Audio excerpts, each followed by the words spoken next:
안녕하세요. 시작좋은TV 사당동 공인중개사 이승주입니다. 계약에 관한 얘기를 주로 많이 다루는데요. 오늘은 잔금을 치르기 전에 체크 한번 해보시고 또 유의하셔야 될 부분에 대해서 간단하게 영상을 찍겠습니다. 잔금이라 하면 일단은 계약을 하고 계약이 성립이 다 됐고 계약서를 썼고, 그다음에 예를 들면 금액이 좀 있으면 중도금이 있겠죠. 중도금이 없는 집 같은 경우는 바로 잔금으로 넘어가는데, 이 잔금을 줄 때 이제 계약이나 이런 협의 같은 게 다 끝났고 마무리해서 돈을 주고 이제 입주를 하기 전이 상황이기 때문에 보통은 좀 안일하게 많이 생각을 하거나 아니면 잔금 때 실제 입주를 해보니까 어떤 문제가 있더라라고 사고가 발생하는 경우들이 가끔 있어요. 그래서 잔금을 하시기 전에 보통 집을 계약하기 전에 한두 번만 보고 보통 계약을 하기 때문에 좀 꼼꼼하게 보시는 게 더 좋기 때문에 이 영상을 남기게 됐습니다. 지금부터 잔금 전 체크해야 될 부분 한번 같이 체크해 보시죠. 네, 첫 번째로 공실일 경우가 아닐 때 있죠. 공실일 때는 그냥 이제 바로 입주 날짜 맞춰서 잔금을 치르시면 되니까 이제 집 내부가 이미 비어져 있는 상태이기 때문에 상대적으로 가구 같은 게 없어서 조금 더 내벽 상태나 그런 문제를 보수 상태를 조금 더 정확하게 볼 수 있는데, 기존 세입자가 있을 때 사실 이렇게 눈치를 보면서 잠깐만 들어갈게요, 여기 좀 볼게요, 네, 여기도 볼게요 이렇게 하면서 이제 기존 세입자 눈치를 좀 보면서 이렇게 보게 되잖아요. 세입자가 피곤할 경우에는 조금 더 이렇게 빨리 보게 되고, 이제 기존 세입자가 있다면 세입자가 나가고 보통 청소를 한 다음에 하루 이틀 후에 들어오거나 그 당일날 바로 들어오는 경우가 있거든요.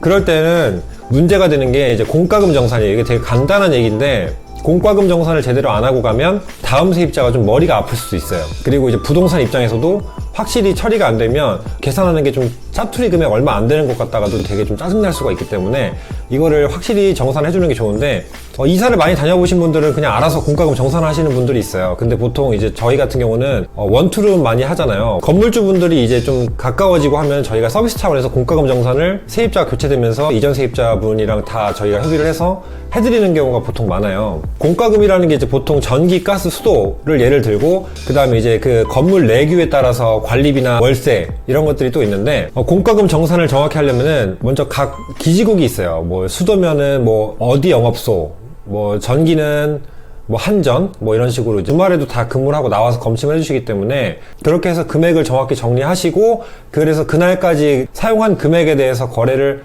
완벽하게 마무리 지으시고 끝내시는 게 공과금 정산이 좋고요. 꼭 내역을 알려주시고 퇴거를 하시면 깔끔합니다. 제가 얼마 전에 계약해드린 분이 이제 다행히 퇴거를 하시면서 감사하게도 제가 이렇게 먼저 정산을 해드리기도 전에 정산을 다 하셔서 금액을 이렇게 주고 가셨어요.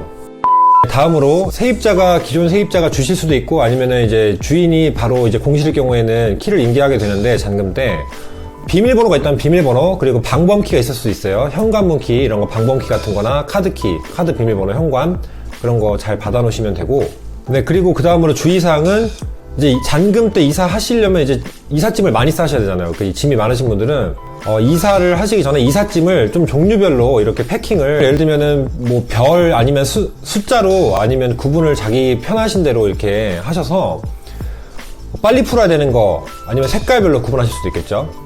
빨리 풀어야 되는 거, 나중에 풀어도 되는 거, 뭐 이런 식으로 구분하셔서 이삿짐을 좀 싸놓으시면은 이삿짐 하시는 분들한테 사전에 고지를 하셔서 이거 먼저 뺄게요, 뭐 이거 먼저 넣어주세요, 이런 식으로 말씀하셔도 되고요. 그 다음에 또 이사 전에, 바로 전에도 하셔야 되는 거는 이제 기존에 금융거래가 있었거나 아니면 우편물 같은 게 수치가 되잖아요. 그래서 새로운 전입 주소로 주소를 변경하셔야 됩니다.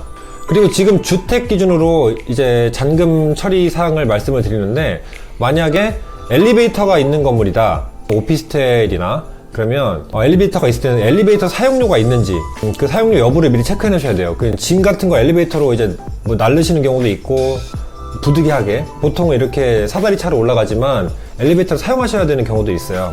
그럴 때 사용료가 있는지 미리 관리 사무실에 체크를 해 보셔야 되고요. 자, 그리고 이제 잔금을 치르실 때 대부분 그러시지만 현금으로 주시는 분들도 있고 하지만, 현금으로 주셨을 땐 당연히 현금 입금증 필수로 영수증 받으셔야 되고, 물론 계좌이체로 하셔도 영수증은 당연히 다 해드려요. 부동산 같은 경우에는 다 해드리지만, 그래도 증거가 하나라도 더 남아두면 좋기 때문에 저희는 계좌이체를 보통 추천드리고요. 계좌이체 하시기 전에 주의하셔야 할 점은 이체 한도를 미리 풀어놓으셔야 돼요. 예를 들면 금액이 조금 크다라고 하면 이체 한도가 보통 제한적인 경우가 많기 때문에 미리 은행에서 푸시거나 아니면 잔금날이 평일이다. 그냥 은행 가셔서 이제 그 이체 금액을 맞춰 놓으셔서 이체를 그쪽에서 하시고 이제 부동산에 방문하시거나 이런 식으로 하셔도 되고요. 네, 그리고 이제 법률적인 용어로 하자 담보 책임이라는 용어가 있어요. 이제 민법 용어인데, 하자 담보 책임이 간단히 말씀드리면은 하자가 있는데 이거에 대해서 책임 여부를 논하는 거예요. 근데 주인분이랑 보통 세입자가 있을 때 아니면 없을 때도 잘 모르고 나중에 분쟁의 소지가 생기는 것들이 있어요. 아주 쉬운 것들 있죠.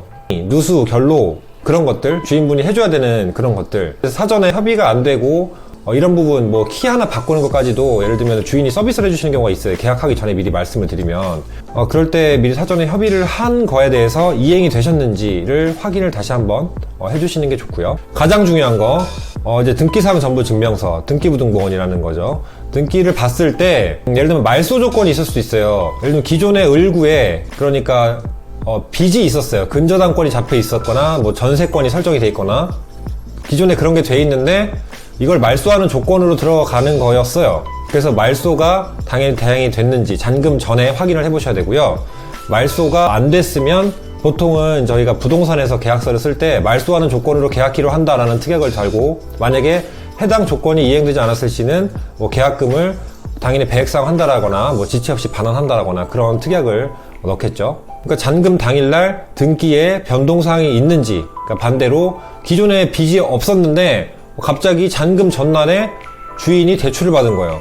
이 뭔 개소리야! 그러면 제가 전입신고를 하면 확정일자를 받으면 그 다음날 12시부터 효력이 발생하기 때문에 이미 그 앞에 하루 차이로 근저당권이나 다른 기타 을구 권한에 밀리게 돼요. 그러니까 순위가 밀려나는 거예요. 그렇게 되면은 말짱 꽝이거든요. 물론 소액 임차인 같은 경우 뭐 최우선 변제권이 해당되는 분들은 최우선 변제 금액이 있으니까 좀 안전하긴 하지만 지금 전체적인 주택을 가지고 아우르는 거기 때문에 등기, 을구 자세히 보시고 변동사항 없는지 잔금날 부동산에 다시 한번 체크 요청을 하셔야 되고 부동산에서 다들 잔금날에 등기 한 번 더 떼서 주실 거예요. 그때 다 확인 한번 다시 해보시고 변동사항 있는지 체크하시면 되고요. 자, 만약에 지금 거의 임대차 기준으로 이제 뭐 매매 시에도 마찬가지인데 통용되는 얘기지만 매매 시에 특히 주의해야 될 거, 매매 시에는 등기 권리가 아예 이전이 되잖아요.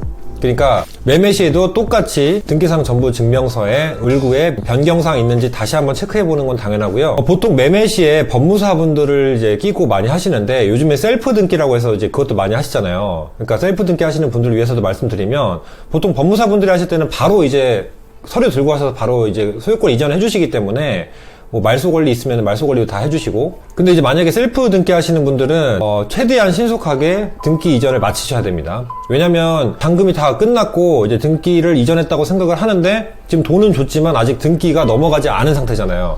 그러니까 최대한 빨리 혹시나도 모르는 마음에 신속하게 이전을 하시라라는 말씀이고요. 네, 오늘도 시간 없으신 분들을 위해서 빠르게 정리 한번 하겠습니다. 먼저 첫 번째, 기존 세입자가 있다면 공과금, 월세, 관리금 등을 일할 계산해서 만약 중도 퇴거 시에나 아니면은 만기 시에도 계산을 정확히 해서 나가시는 거 첫 번째고요. 그 다음에 영수증 처리 정확하게 하셔야 된다는 거. 그 다음에 두 번째로 이제 잔금을 치르시기 전에 이삿짐 미리 싸무시죠. 이삿짐 미리 좀 이렇게 패킹을 하실 때 편리하게 구분을 하셔서 패킹하시라는 거. 그리고 금융거래 아니면 우체국에 이제 수취해야 되는 평소에 우편물을 수취하셔야 되는 주소를 변경하셔야 되겠죠.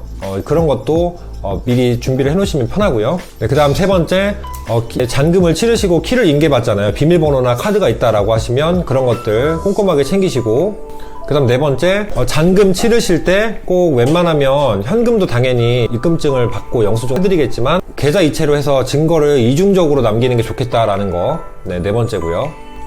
네, 다섯 번째, 하자담보 책임 여지가 있는 거. 예를 들면 기존의 계약 때 이러이러한 협의사항을 다 하고 계약을 진행하죠. 이거는 고쳐주셨으면 좋겠어요. 이건 해주세요. 이건 좀 이것까지만 좀 해주세요. 라고 이제 사전에 협의한 것들 주인분이, 그러니까 임대인분이 원활하게 해주셨는지 또 체크 한번 해보시고요. 가능하다면 잔금 전에 한번 들어가셔가지고 짐이 빠진 상태에서 한번 쭉 보세요. 그 다음에 추가적으로 뭐 협의할 게 있는지 한번 더 보시면 더 좋고요. 자, 그 다음에 엘리베이터가 있는 곳은 엘리베이터 사용료가 있는지 미리 관리인에게 물어보셔야 된다는 거.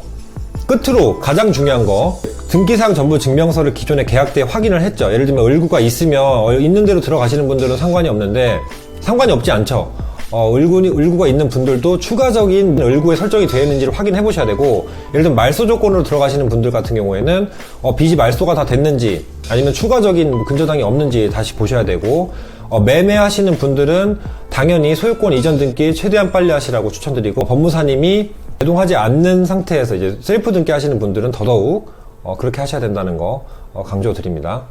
네, 뭐 잔금 치르시기 전에 사실 이사하시는 날에 되게 정신이 없어요. 그래서 이것 맞나 저거 맞나 하실 수 있는데, 간단하게 혹시 이사하시는 분들이 계시다면 이 영상 빠르게 보시고 한 번 더 체크하실 수 있는 그런 도움이 되길 바라는 마음에서 영상을 찍었고요.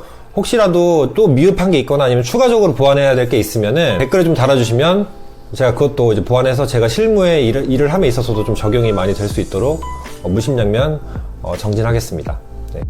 네, 오늘도 귀한 시간 내주셔서 영상 시청해주셔서 감사하고요. 아시죠? 구독, 좋아요 꼭 부탁드리고요. 오늘도 좋은 하루 보내시길 바랍니다. 감사합니다.